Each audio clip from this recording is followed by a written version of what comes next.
Të nderuar zëvendës kryeministra, ministra dhe zëvendës ministra, të nderuar punonjës të kryeministrisë, të nderuara mediat pranishme, të dashur qytetarë, konstituimi i kuvendit dje u pamundësua sepse partitë opozitare PDK, LDK, Lista Serbe dhe AK nuk votuan për verifikimin e mandateve të tyre si deputet.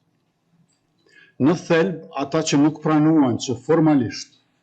ta marrin mandatin e deputetit, po kërkojnë nga unë që formalisht të mos jem kryeministër. Qeveria jonë, ky kabinet qeveritar, është në detyrë dhe efektivisht i dërhequr që nga 23 marsi i këtij viti, kur edhe e kemi përmbushur mandatin e rregullt dhe të plot 4 vjeçar. Nga ajo ditë e deri në zgjedhjen e qeverisë së re nga legjislatura e 9 e Kuvendit të Republikës Kosovës, qeveria jonë ushtron të gjitha përgjegjësitë që i takojnë pushtetit ekzekutiv në përputhje me legjislacionin në fuqi. Kjo e vendos qeverinë në një rol kujdestar për të garantuar vazhdimsinë, sigurinë dhe funksionimin e pandërprerë të shtetit tonë në zbatim të Kushtetutës dhe ligjeve të Republikës. Krahas përmbushjes së mandatit të plot qeverisës, që na vë në një rol kujdestar deri në formimin e qeverisë së re, unë në emër të kabinetit qeveritar dje jam drejtuar Kuvendit të Republikës sonë me një letër përmes së cilës e kam njoftuar për statusin e qeverisë sonë pas datës 23 mars 2025 dhe për dërheqjen time nga posti ekzekutiv, veç se efektiv nga ajo datë dhe sipas kushtetutës dhe ligjeve në fuqi. Më shumë se kaq nuk është e mundur të jepet dërheqje. Më shumë se kaq do të ishte braktisje e institucionit. Do të ishte vakum institucional, pa përgjegjësi politike dhe rrezikim i sigurisë kombëtare. Është kërkesë dhe insistim, e thënë së buti i pamatur për të lënë shtëpinë pa zot shtëpie. Të dashur qytetar, ligji për qeverinë e bën të qartë se një qeveri në dërheqje vazhdon të ushtrojë përgjegjësitë e saj në enit 30, ndonse të kufizuara në enit 31, deri në zgjedhjen e qeverisë së re. Mbledhja sot dhe ushtrimi i kompetencave të tjera qeveritare janë plotësisht të lejueshme, madje edhe të detyrueshme sipas ligjit. Pra, ne kemi funksione të kufizuara, por asesi nuk mund të ketë ndalim funksionimi. Shteti nuk mund të ketë vakum qeverisje,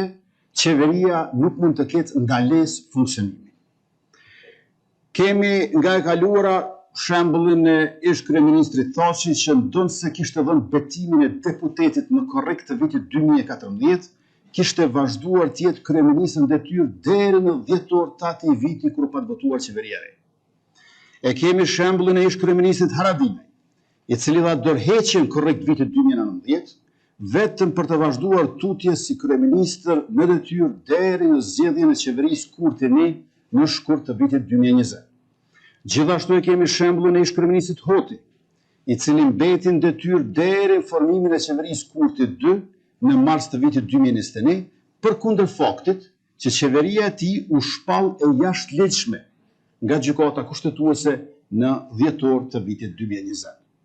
Pra në historikun tonë të formimit të institucioneve, kemi shembuj nga e kaluara,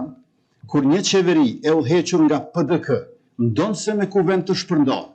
një qeveri e udhëhequr nga AK, ndonse e dorëhequr, dhe një qeveri e udhëhequr nga LDK, ndonse e shpallur si e jashtëligjshme, kanë qëndruar në detyrë deri në formimin e qeverisë së re.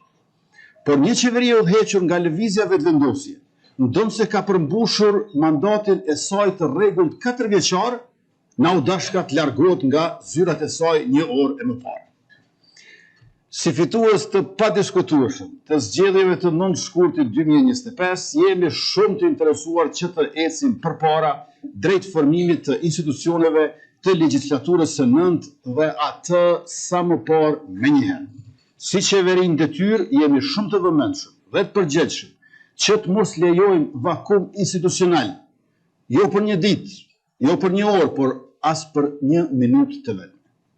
Përkundër thirrjeve të papërgjegjshme opozitare dje për pezullim të shtetit, shteti funksionon. Prej arrestimit të kriminalëve serb, te digitalizimi i orkave fiskale, e te publikimi në Shkodër i projektit Hekurudës, Prishtinë, Durrës me 14 tunele, 43 ura, 7 stacione të reja dhe me gjatësi gati 106 km. Funksionon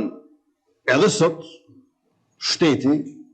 me vendimet që kemi para vetës, në rendin e ditës, për mbledhjen e 258, të cilën do ta kemi